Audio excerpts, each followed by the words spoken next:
The WTO says import trade volume of G20 economies increases fourfold.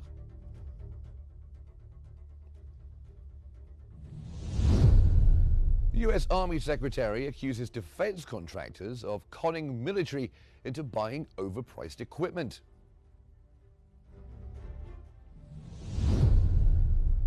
And Saudi Arabia to boost ties with Lebanon after security improvements.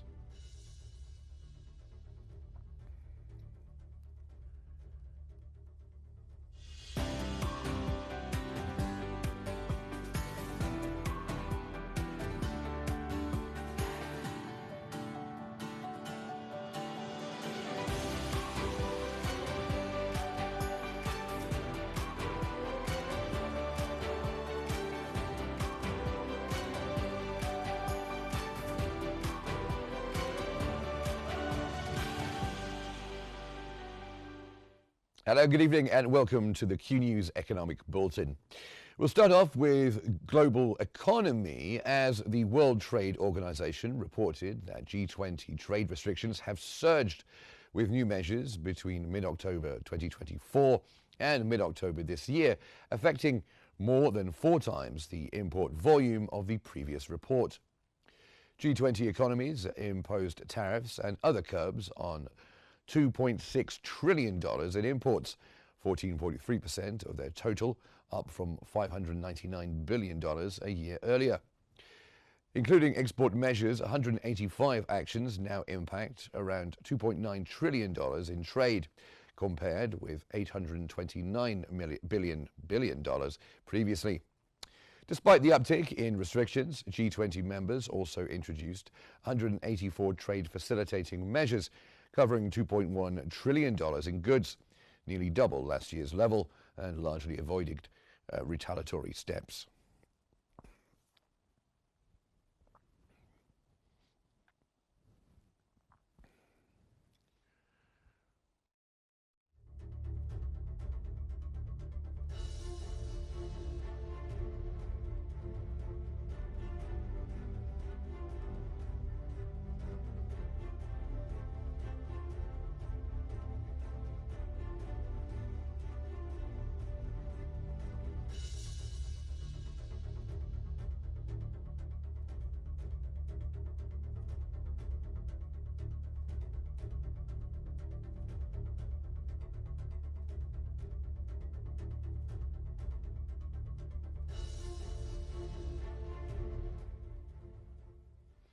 Commenting on the findings, the WTO Director General Ngozi Okonjo-Iweala has stated that despite the most severe disruptions to the global trading system in decades, trade remains resilient as most members continue to engage normally with one another. She noted that the report highlighted a sharp rise in protectionist measures affecting a larger share of global trade, alongside a significant number of trade facilitating actions aimed at lowering costs even as other barriers increase. Okonjo-Iweala added that it is encouraging to see dialogue rather than retaliation. She further urged WTO members to use this moment to strengthen global trade by advancing reform and repositioning the organization.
Now to Europe, and over-indebtedness among German adults has increased for the first time in years, climbing to 8.16% in 2025 as economic weakness and rising costs squeeze household budgets. Credit agency Credit Reform reported that 5.67 million people are now affected, up 111,000 from last year. Researchers noted that the trend reversal was predictable, citing depleted household savings. The agency warned the situation could worsen in 2026 due to high interest rates and a softening labour market, potentially making over-indebtedness a major social issue again.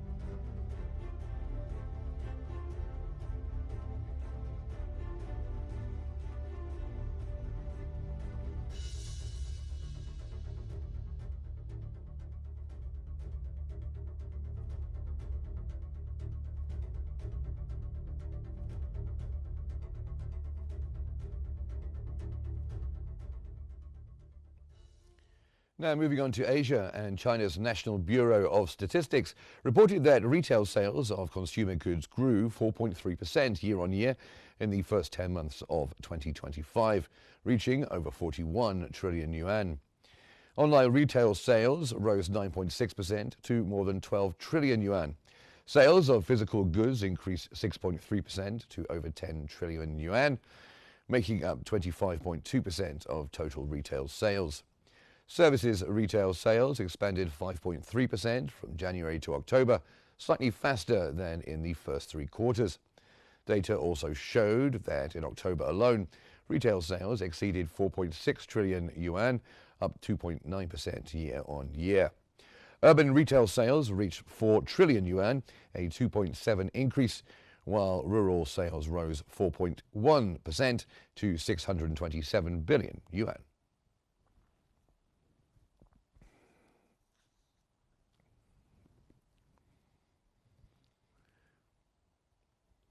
Also, the National Bureau of Statistics spokesperson Fu Linghui has revealed that China's new home prices saw their sharpest monthly drop in a year in October, underscoring weak demand in the troubled property market and the need for further policy support. From January to October, fixed asset investment totaled 40.89 trillion yuan, down 1.7% year-on-year, but up 1.7% when real estate development is excluded. Infrastructure investment slipped 0.1%, manufacturing investment rose 2.7%, and real estate development investment fell 14.7%. Fu also noted that the sales area of newly built commercial housing dropped 6.8% to 719.82 million square meters, while sales value fell 9.6% to 6.69 trillion yuan.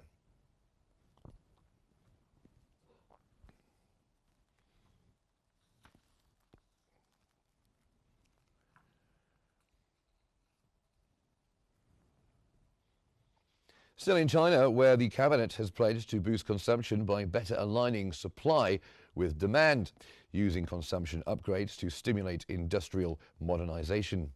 The State Council announced it would create a more favorable consumption environment and improve consumer finance services. The push comes as China's economic recovery shows uneven progress, with retail sales growth of 2.9% in October lagging behind industrial output.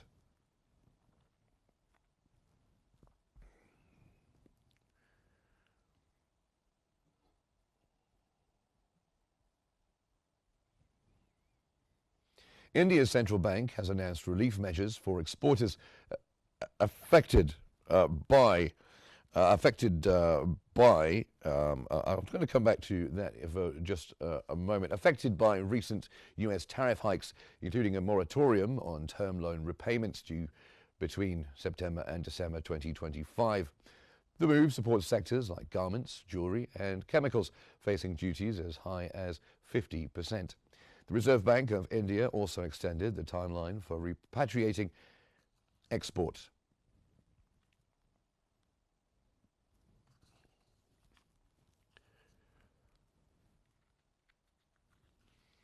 Well, now let's go and speak to Gianluca Lobefallo on the issue of the recent report by the WTO. He's the chairman of, the CEO rather, who's joining us right now, of QW.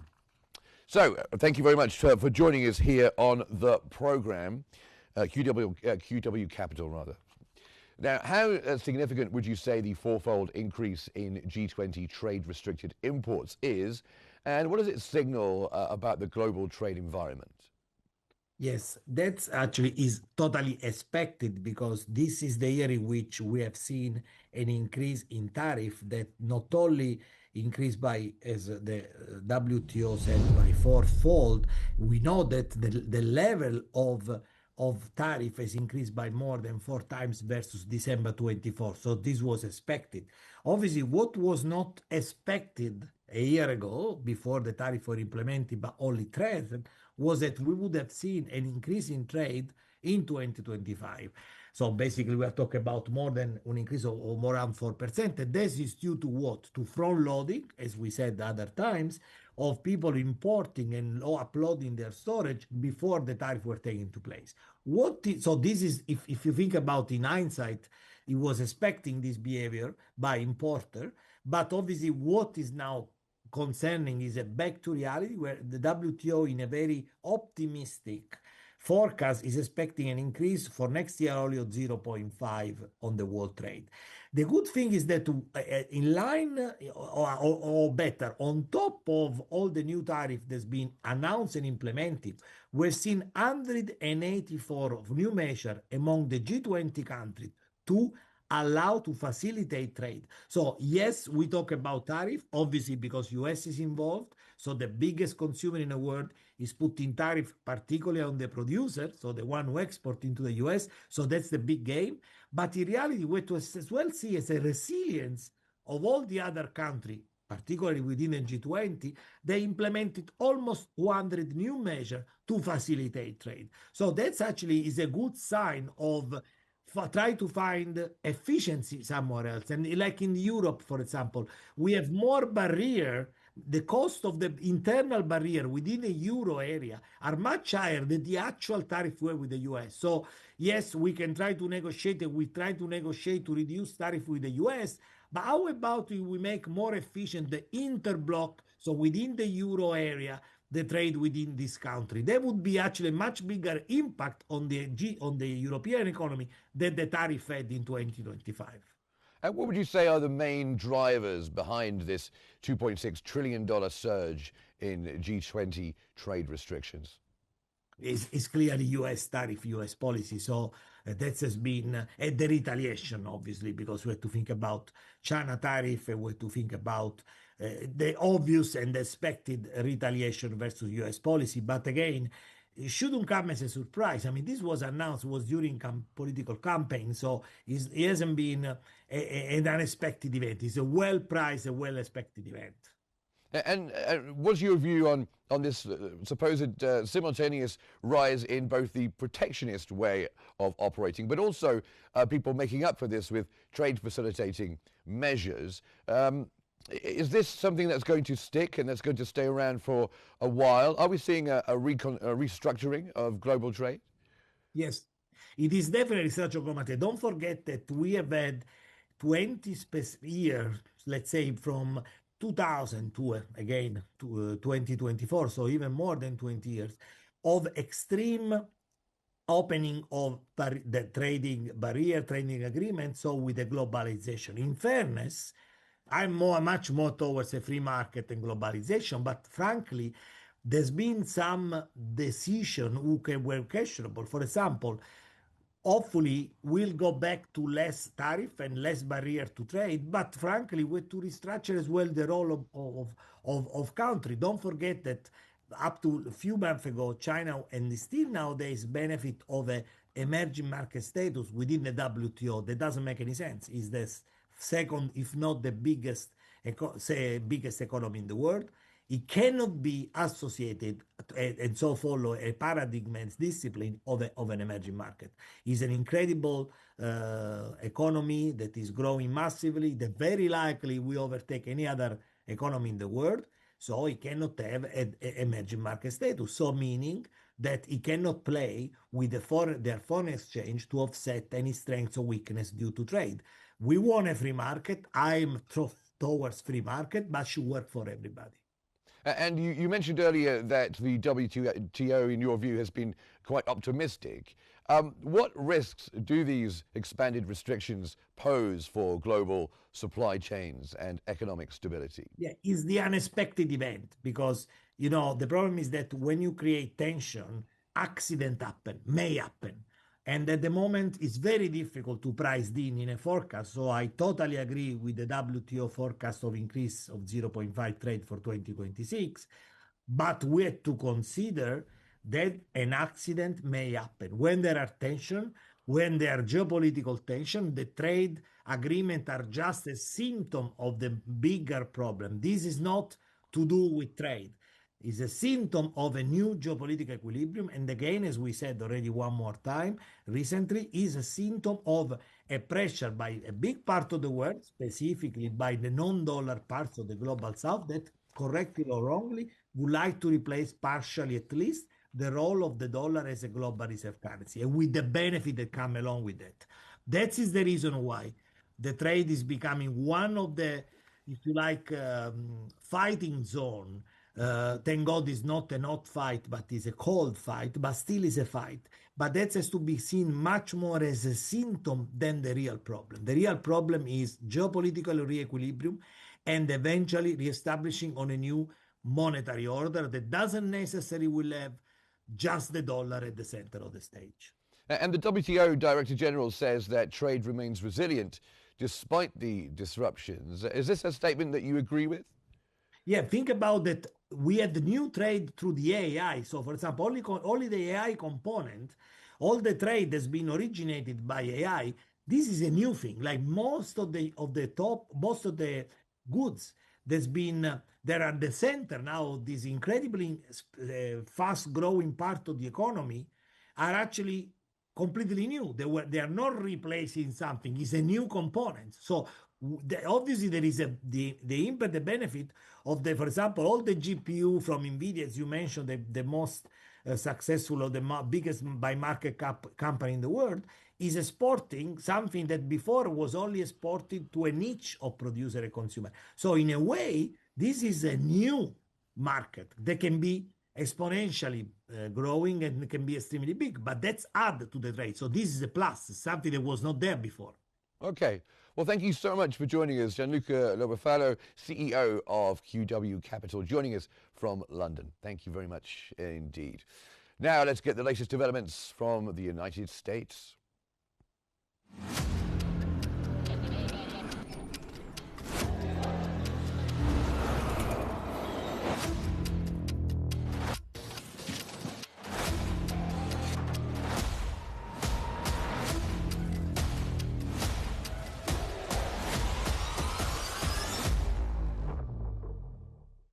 Haver Analytics data has shown that the number of Americans filing new applications for unemployment benefits eased slightly last week, pointing to stable labor market conditions that could provide the Federal Reserve cover to keep interest rates unchanged next month. Initial claims for state unemployment benefits dipped to a seasonally adjusted 227,543 for the week ending in November 8th. From 228,899 in the prior week. Also, Goldman Sachs estimated the number of people receiving unemployment benefits after an initial week of aid, a proxy for hiring, slipped to a seasonally adjusted 1.942 million during the week ending November 1st from 1.956 million.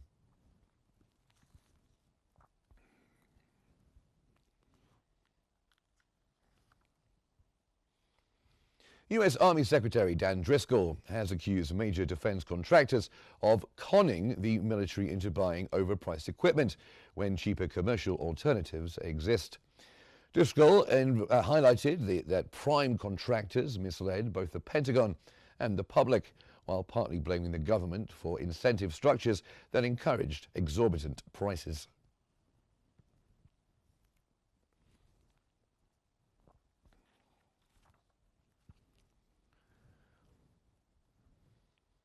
And now we're joined from Washington by the Executive Director of the Global Foreign Policy Center, Justin Thomas Russell. Thank you very much for being here with us on Q News. As always, the Army Secretary has accused defense contractors of conning the Pentagon. Is this a big problem? Do you agree for starters? And is this a big problem for taxpayers?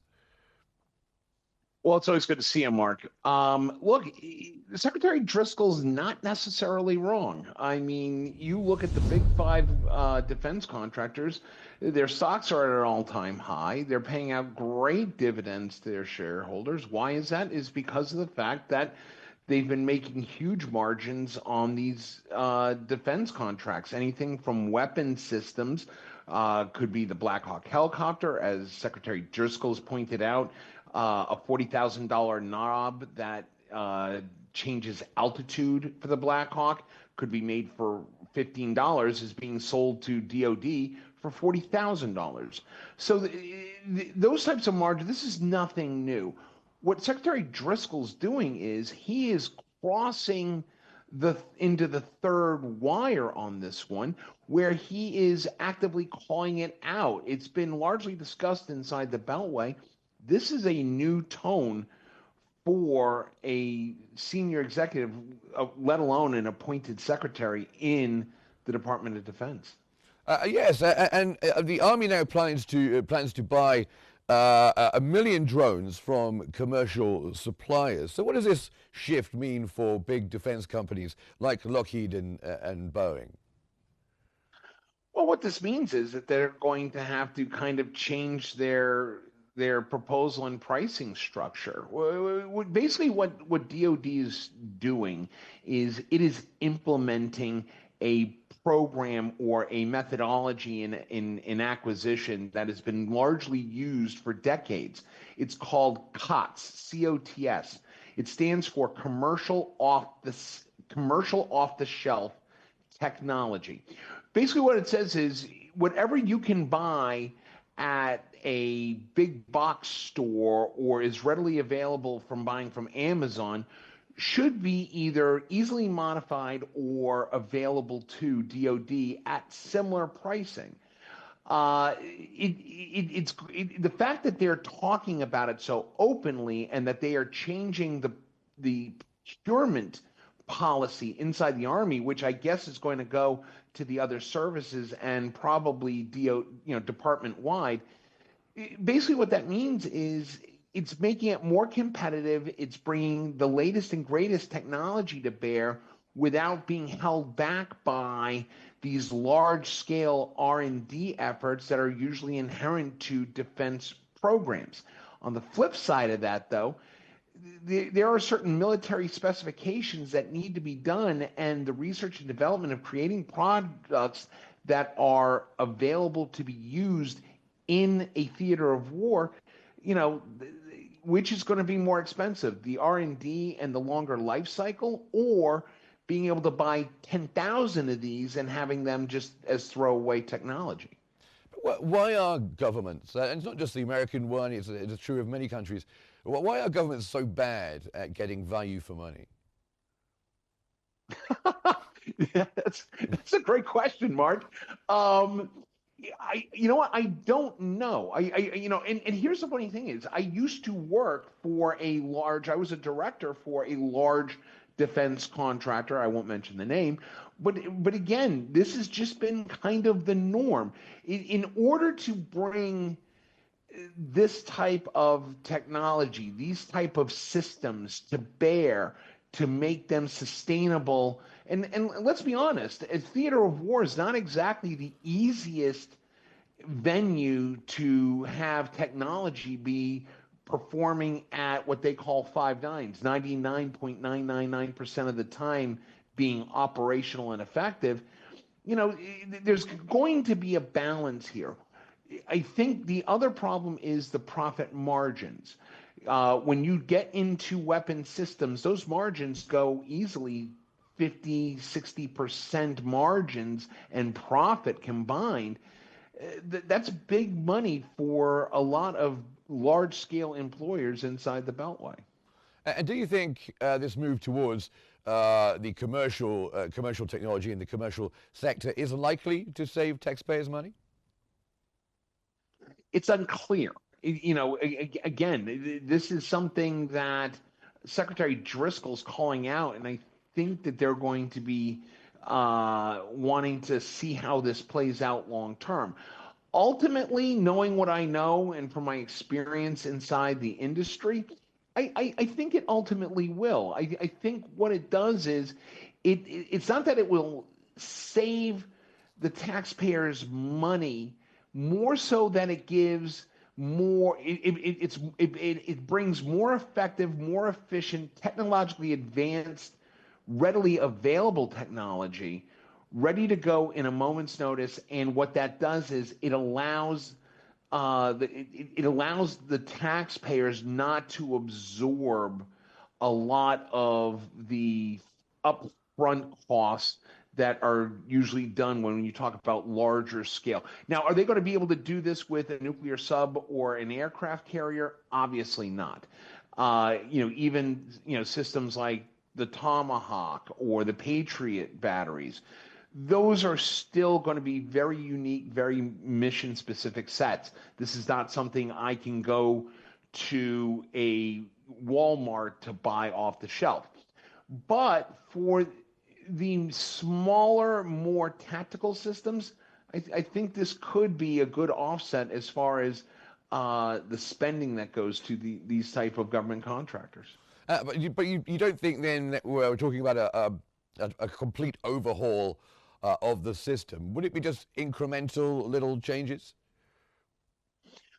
Well, I think if what I'm hearing is correct here inside Washington, and it kind of combines the comments of Secretary Driscoll, which were very blunt, combined with the Department of Defense's latest policy change as far as putting in different program acquisition executives to put them into specific portfolios, I think they're changing the way that DOD buys things, which is a very broad brush to talk about, but I think it's going to take a large step like announcing it, following up by baby steps in implementing these changes, and then ultimately we'll find out whether or not this actually saves money, whether this is actually good for the warfighter, whether it makes the department more effective in its missions, more efficient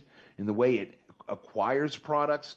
We're still in stage one of a 10-stage type process. Well, it'd be very interesting to see what happens and if things do change and become a better value for money. Thank you so much for joining us, Executive Director of the Global Foreign Policy Center, Justin Thomas Russell. Thank you, Justin. Pleasure as always.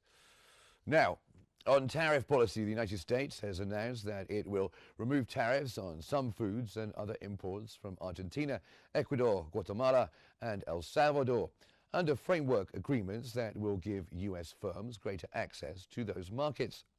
Under the deal, the U.S. will maintain 10% tariffs on most goods from El Salvador, Guatemala, and Argentina, countries where it holds modest trade surpluses, and 15% tariffs on imports from Ecuador, where it faces a trade deficit. These agreements are expected to help lower prices for products such as coffee, bananas, and other food items.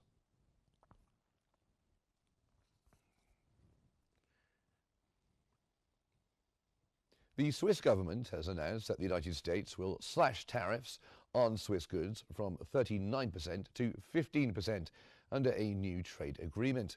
The deal follows negotiations in Washington and a recent meeting between Swiss business leaders and President Donald Trump. The reduction comes as Swiss exports to the US fell 14% in the third quarter, with some sectors like machine tools plunging 43%. Swiss executives had warned the high tariffs were potentially devastating for the country's economy.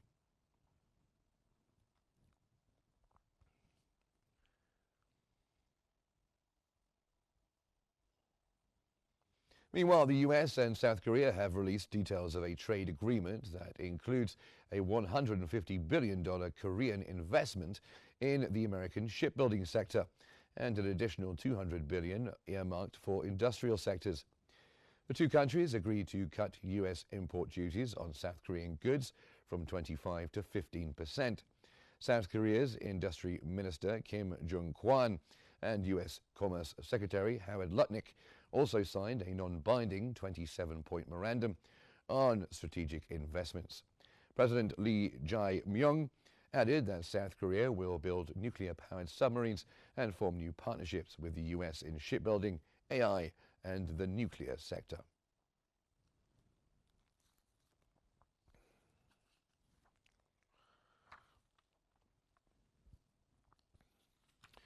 Now to the MENA region. Reuters has reported that Saudi Arabia plans to take imminent steps to strengthen commercial relations with Lebanon, citing Lebanese authorities' effectiveness in curbing drug smuggling to the kingdom in recent months.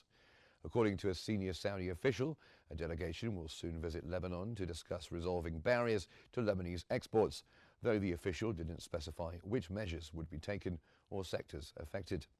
Lebanese Prime Minister Nawaf Salam expressed gratitude for the initiative, which follows Saudi Arabia's 2021 ban on all Lebanese imports over drug smuggling concerns.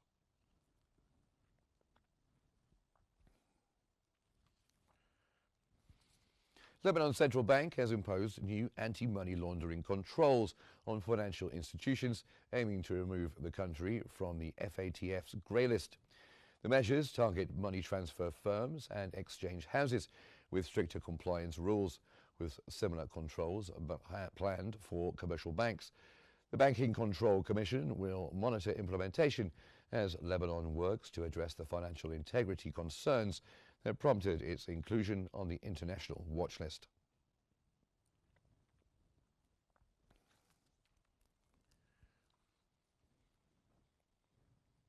In the energy sector, South Sudan's Petroleum Ministry has confirmed that it requested $2.5 billion in oil-backed loans from the two international firms, exceeding the government's annual budget. The ministry acknowledged sending the loan requests last month and verified a $1.5 billion request to China National Petroleum Corporation.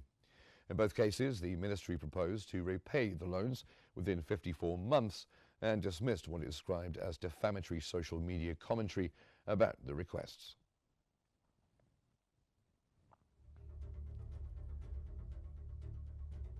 And just before we go, time to recap the main economic headlines this evening. The WTO says import trade volume of G20 economies increases fourfold. U.S. Army Secretary accuses defense contractors of conning military into buying overpriced equipment. And as we've just been hearing, Saudi Arabia to boost ties with Lebanon after security improvements.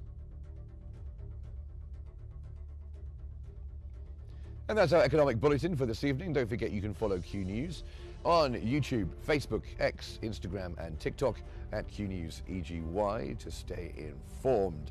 Thank you for watching, and we will now leave you with the inaugural ceremony of the Grand Egyptian Museum. Enjoy watching this amazing event.